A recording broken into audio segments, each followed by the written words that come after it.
แล้วพอกลับมาแล้วมากินดองน้องสาวกินดองหมดแล้ว เราบ่ท้ากินดองแหละเราเฝ้าแต่ว่าเพราะว่าท้ากินดองหมดก่อนสิส่งไปแล้วกินดองหมดน้องก็ส่งเราไปแล้ว2,000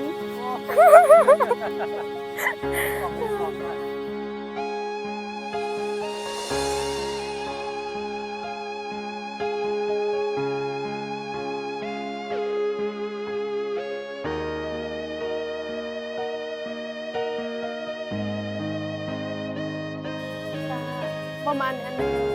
เสี่ยยักษ์เขานี้ประมาณมื้อนึงแล้วไปเสี่ยญี่ปุ่นยักษ์เขาญี่ปุ่นมื้อนึงไปคุมมัดเดย์ญี่ปุ่นมื้อนึงหลายคนเนาะ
ผู้ดีมีผู้ใหญ่ใจดีเพิ่นฝากเงินมาให้น้องพี่น้องเนาะฝากเงินมาให้น้องปัจจัยแต่ว่าน้องบ่เห็นน้องนี่จักน้องไปอยู่ใส่แต่ว่ารถไปอยู่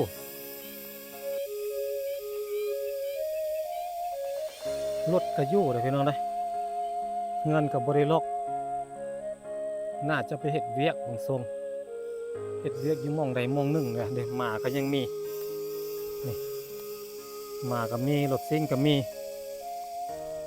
อะไรเงินก็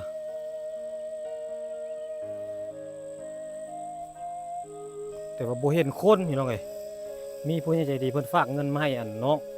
ให้บ่เพิ่นเอามาให้น้องเป็นคนสุดท้าย คนสุดท้ายคนท้ายสุดเดี๋ยวเพิ่นจะลองซอกหาก่อนซองหาว่าน้องอยู่ใส่เฮ็ดเวียกอยู่หม้องใด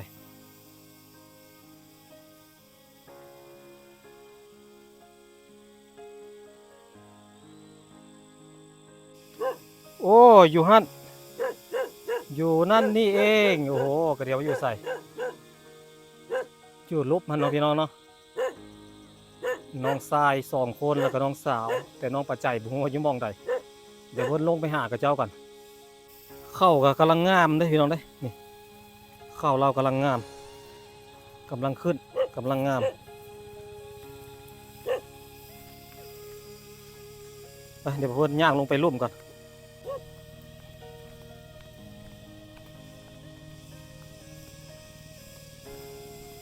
ย่างลงไปหาน้องๆก่อนอ๋อบักสันๆขิดงอกระบาดขึ้นนี่แหละบ่เพิ่น บาดลงนี่ใครอยู่ปล่อยให้ตัวเอง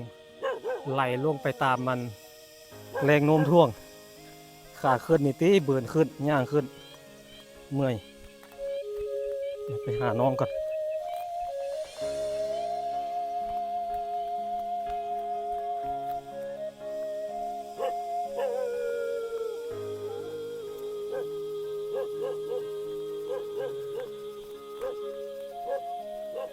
พอได้กินแล้วได้มักสลีกับเจ้าซีเมนแล้วนี่ก็เจ้าปลูกใส่ตามมาแคมทางย่างขึ้นมาย่างลงมาหาน้ำเนาะพี่น้องเนาะ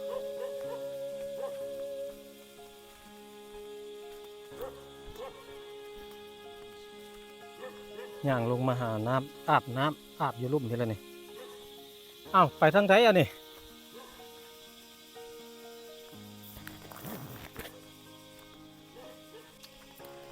อ๋อโค้งมานี่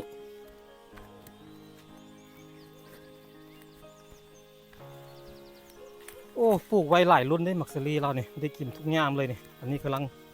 ง่ายยังบุออกอ่อนหมอยซะไอคิดว่าสิเจ้าโบโย่สะดอกคิดว่าสิเจ้ากลับบ้านแล้วโอ้บังหงผู้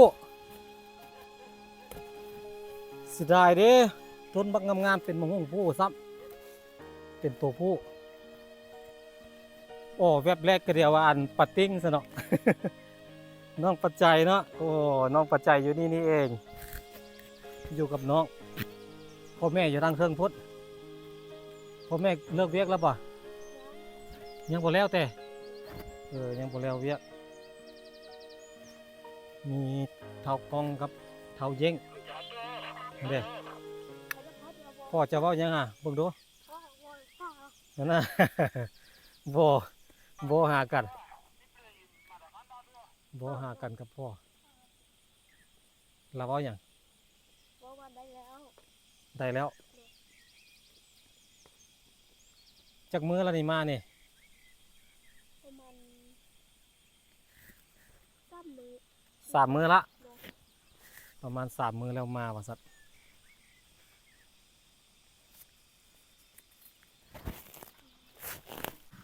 มีอันคนฝากเงินมาให้เจ้านี่เด้อ้ายเอามาให้เจ้าบอกกลับบ้านหลายอ้ายก็เลยมาหาอยู่ให้ ขอบใจเด้อ มีผู้ใหญ่ใจดีก็จะฝากมาให้เด้อก็จะฝากมาเจ้าเป็นคนสุดท้ายอ้ายให้ไปเมื่อละแต่ละคนเหลือเจ้าเป็นคนสุดท้ายโอ้งามเนาะบักเดยแถวนี้เนาะแถวรูปนี้งามได้หลายแล้วบักเดยปีนี้บักกว้างเมื่อยแล้วเจ้าปีนี้เฮ็ดเวียกเนาะปีนี้เมื่อยกว่า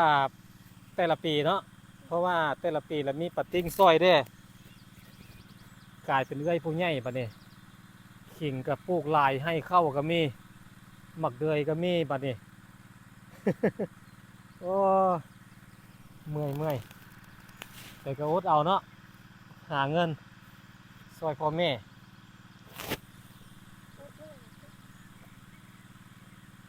อีกประมาณนั้นอาทิตย์หน้าก็ได้เมื่อเข้าโรงเรียนแล้วนี่เนาะใกล้สิเข้าโรงเรียนแล้วเด้นี่วันที่22แล้วเด้มื้อนี้ประมาณวันที่25 26ก็เริ่มไปโรงเรียนแล้ววันที่1 เดือนกันยายนเดือน9ก็เข้าโรงเรียนปกติแล้วเด้เอาบ่อนนี้บ่ได้ปลูกหยังบ่นี่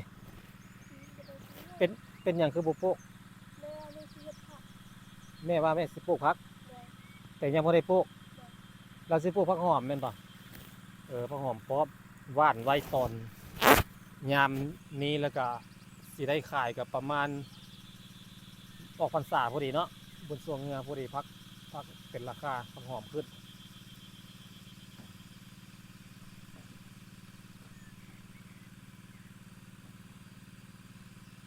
ประมาณจักโมงจังสิเลิกเวียกนี่ประมาณมืดพุ่นบ่นี่อ๋อขับมืดพุ่นให้น้องจังสิเลิกเวียกแสดงว่ามื้อนี้นี่ได้กินข้าวอันเดึกนี่เนาะเพราะว่าเวียกบ่แล้วเด้เนาะ เวียกบ่แล้วมื้อนี้ได้กินข้าวเดึกแล้วมื้อนี้ให้ข้าวก็กำลังงามอันนี้ก็เป็นหมักทั่วกำลังใหญ่หมักโอ้หมักหุ่งกะหมักมีก็มีโอ้หมักหุ่งต้นนี้นี่ใหญ่ขนาดเลย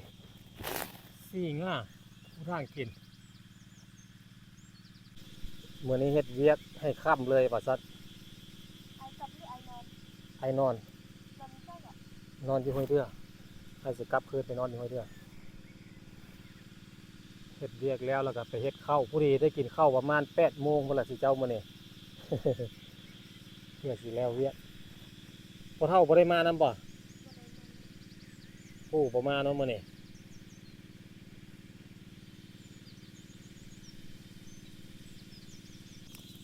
เอาน้องขนมปั่นกันกิน ปั่นน้องจะกินนะโดย เขี่ยวข้างหน้าไปเมื่อละเขี่ยวว่อง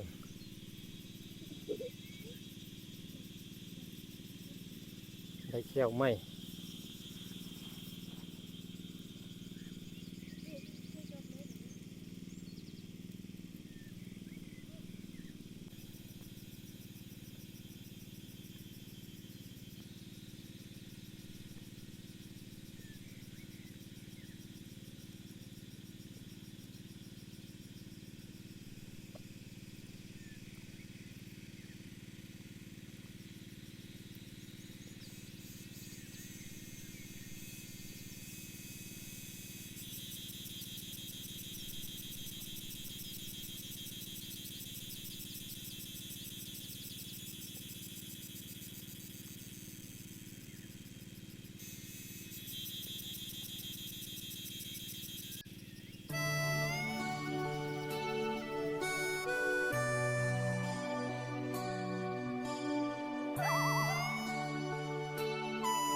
ปัดติ้งมาบ้านเป็นก่อน แม่น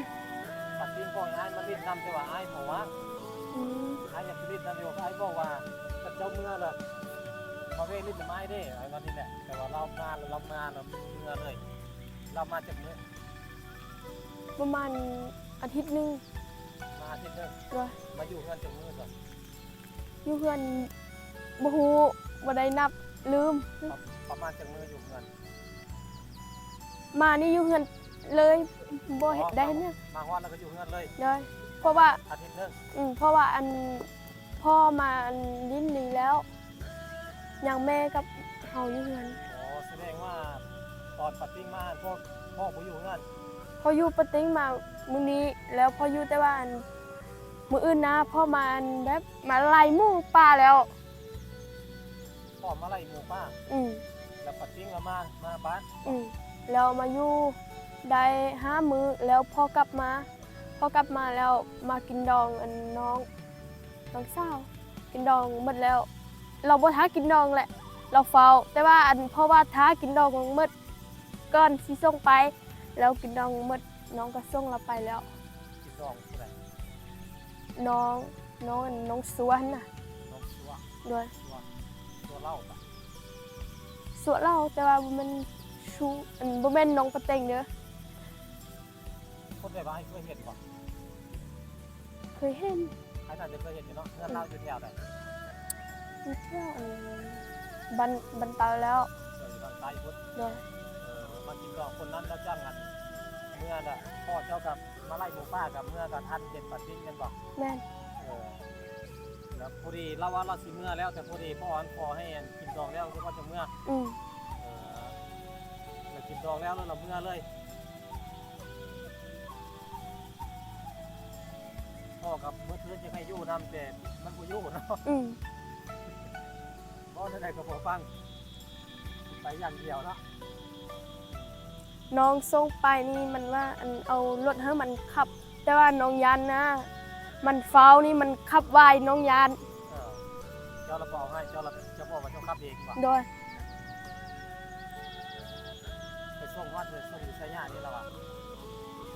ส่งขึ้นรถบอกเลยว่าส่งงานพัก ส่งขึ้นรถ ส่งขึ้นรถเลย ด้วย มันเป็นอะไรปัดปิ้งมันกระข่าวขึ้นงามขึ้นอยู่ว่าไอ้ผู้ที่เห็นรถ เข้าขึ้นแล้ว สวย สวยป่ะ ด้วย มันข่าวมันสะอาดขึ้นเพราะว่ามันไปอยู่ในเมืองเนาะ อืม มันบริเฮ็ดเรียกคือเราเนาะ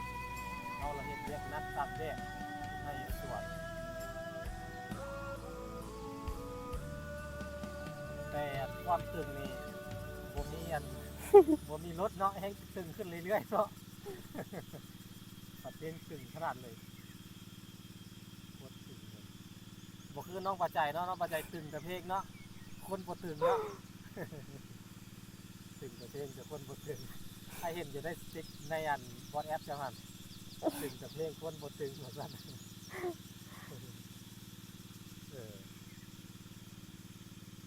ไปได้มันมามันก็มีเงินมีคำมาให้พ่อให้แม่อยู่ป่ะ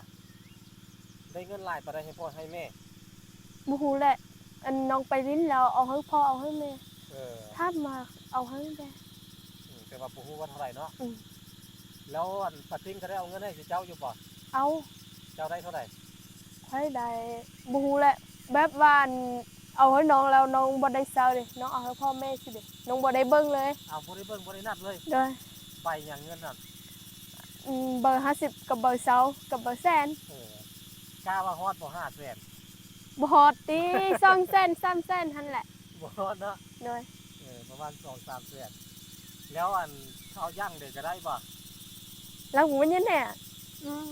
เฮ้ย ได้หลายปะได้ผู้น้อย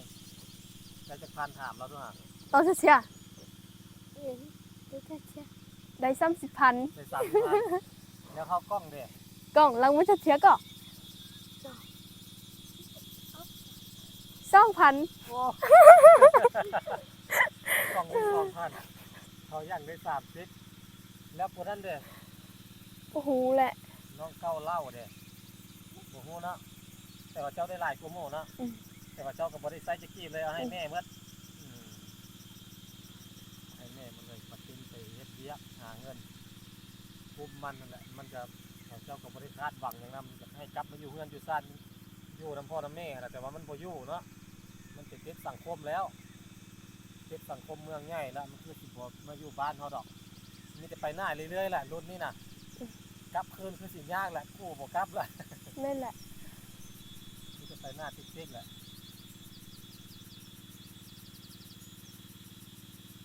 มั่วอยู่ เหลือแต่4คนน้องปัจจัยแล้วก็น้องเก้าเล่าน้องย่างแล้วก็น้องกล้องอยู่กับพ่อแม่ปัดติ้งไปแล้วน้องปัดติ้งตัดหางปล่อยวัดล่ะ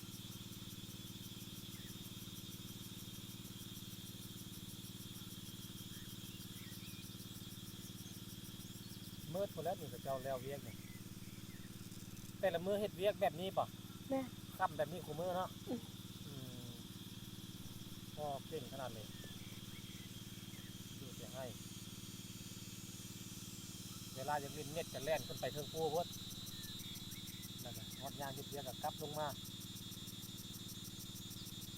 เป็นอะไรบักเดือยบ่อนั่นไอ้ปลูกหันงามอยู่ป่ะ น้ ฝากปลูกฝากนั้นเนาะไอ้มาปลูกซอยฮะเจ็บตาอยู่เนาะเจ้าเขียนทางบักงามๆเนาะเขียนทางงาม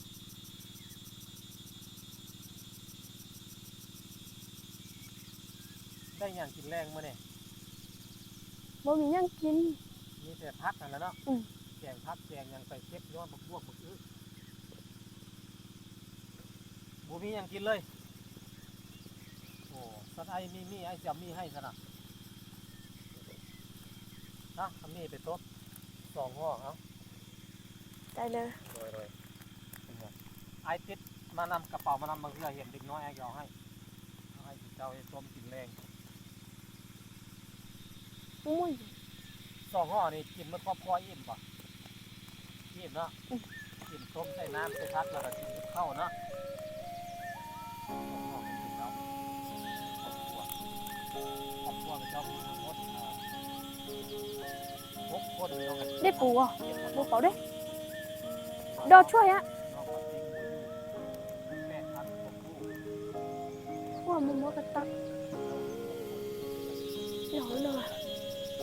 เราก็เท่าไรนับพละหลายน้องไปจักปีหน้านี่ไปโรงเรียนนี่ได้ยากคนนึงที่รถจักรไป โอ้โหแหละ แล้วแต่พ่อแม่เนาะ อืม พ่อแม่เสียวให้ก็ขี่ไปแล้วพ่อแม่บ่ให้แล้วเป็นย่างเอาเนาะปีนี้น้องเก้าเล่าไปม.1ก่อน ไปป .5 ไปม.5 เลย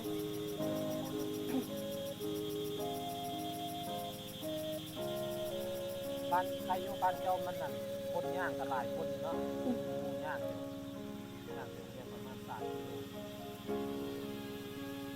ตัวหลายเจ้าไปโรงเรียนนี่กิน เข้าอยู่โรงเรียนบ่หรือว่ากลับมากินอยู่เรือน กินข้าวอยู่เฮียน เตรียมไปแต่อันเรือนที่น้องเข้าเนาะ นะ เลิกสวยมากแล้วก็กินข้าวเย็นแล้วก็เรียนหนังสือถ้าบ่เรียนกับกลับเนาะคือว่าที่เราเกี่ยวเข้านั่นเข้านั่น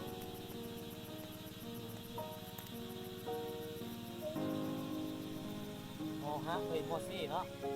มซี่ หมู่ ห้องเดียวกันกับโลกยิ่งเนาะ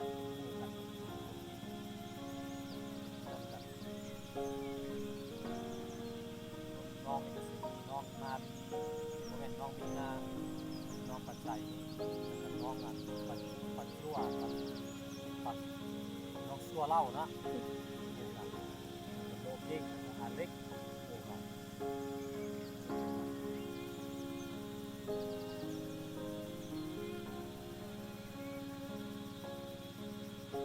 เต้าเป็นสาวมาแล้วมอซี่แล้วเด็กต่อมอซี่แล้วก็เป็นเต้าโลกยิ่งมันจะบักใหญ่อาเล็กพวกมันใหญ่เลยเขาก็ยอกที่เจ้าอย่าบอกพวกนี้เขาก็ยอกเลย แบบว่าถ้าเขามาเฮียนแล้วเขาบ่มักปากนะ เขาเอาเนี่ยเขาบอกมักปะเขาเอาง่ายคือบอกกี่เดือนปานไหนเนาะบอกก็เด็กน้อยคนอื่นเด็กก็แบบกี่เดือนเนาะตัวไหนเด็กน้อยอันบงนี่กี่เดือนบ่ อันแบบว่าหมดซี่นี้บ่มีอันมงไล่ผู้ชายน่ะ ผู้ชายบงบ่ค่อยหลายเนาะหมดสี่เนาะ แล้วอัน เจ้าเนาะ มงเขาก็บ่อันปากไล่คือกัน ปัดเจอพวกอันนี้ปัดที่อายปัดพวกค่อยปากหลายซะเนาะ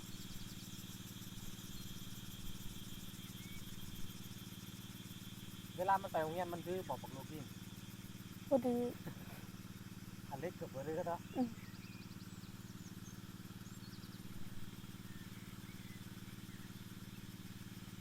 วันนี้ปัดผู้ยิงงานโรงเรียนเจ้าปัดคนถึงแม่กับปัดผมมีเนาะน้องยัวเล่ากับบ่ดื้อปานใดน้องมีนากับบ่ดื้อปานใดเนาะบ่ค่อยมีคนดื้อ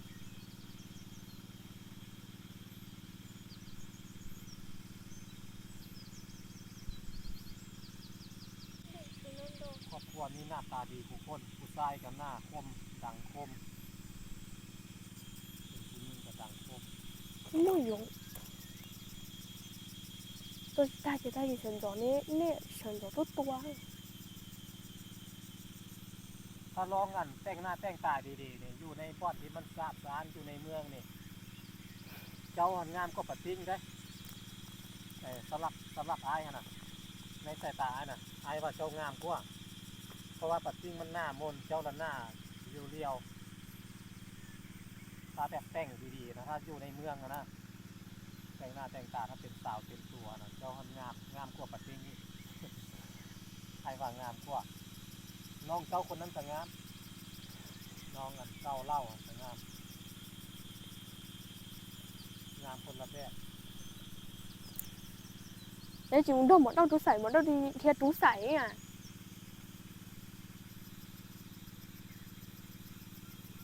แม่เจ้าเราลงมาแล้วเนาะ Rồi sáng ăn đấy chuối à? Để đo nha. Có mùi dụng. Có mùa chưa?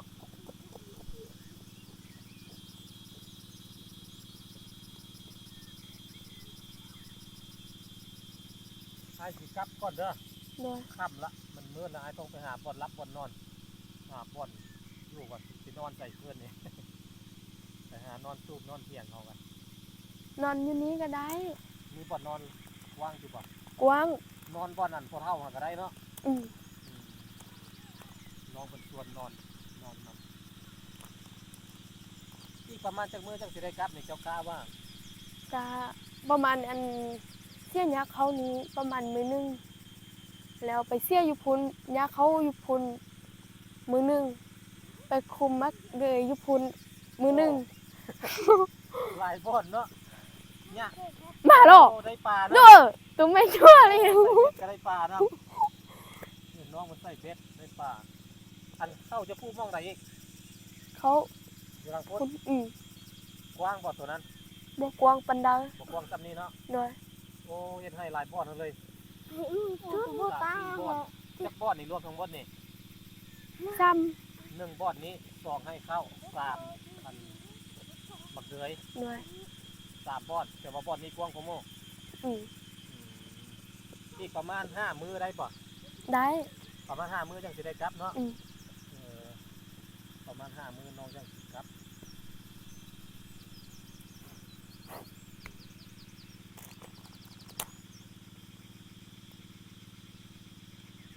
กินเจียงเบิดเลย เข้ามาปลุกนะเฮานี่ไปอันตอนกินเจียงอันเบิดแล้วเฮาไปขุด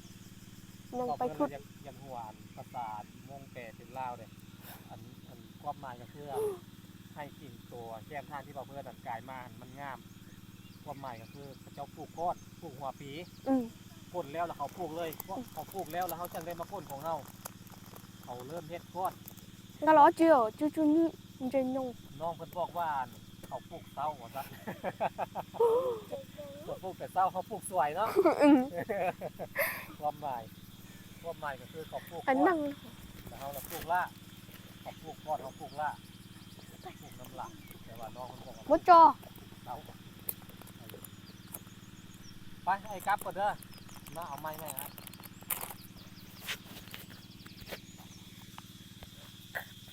โอเคบายบาย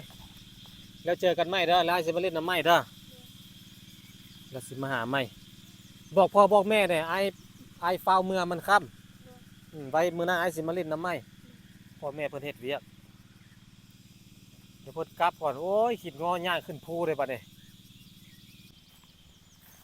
ดูน้ำไม้น้ำสวนเนาะพี่น้องเนาะน้องๆเพิ่นเอ้าบอกเพิ่นลงทางแล้วบ่จักเนี่ย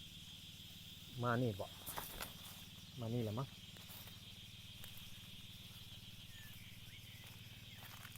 โอ้หลงทางอีหลีพี่ทางย่างอยู่พี่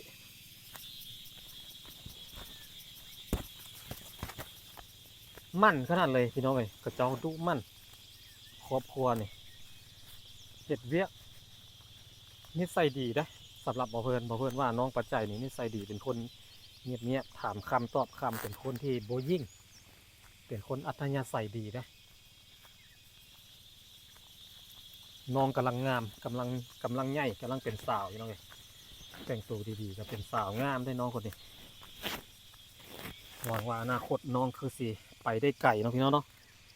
หวังว่าน้องคงจะบอกฟ้าวเอาผัวไวคือเอื้อยนี่เอาผัวตั้งแต่13 ปีน้องปะติ้ง13 ปีเราก็เอาผัวเลยเอาแล้วเรากับป้าแล้วเราก็เอาคนไม่เอาคนจีนวันนี้เอาคนจีนแล้วกับป้าอีกพี่น้องเอ้ยไปเลยวันนี้ทะเลเทไทยไปทุกที่ทุกแดนเลย เสียคู่เสียคนไปเลยไปเดี๋ยวเพื่อนขอตัวกลับก่อนเด้อเอาไว้เจอกันไม่ในมือหน้าพี่น้องเอ้ยสำหรับมื้อนี้สบายดีบ่เพื่อนย่างขึ้นภูก่อนมืดแห้งเลยได้นี่โอ้ย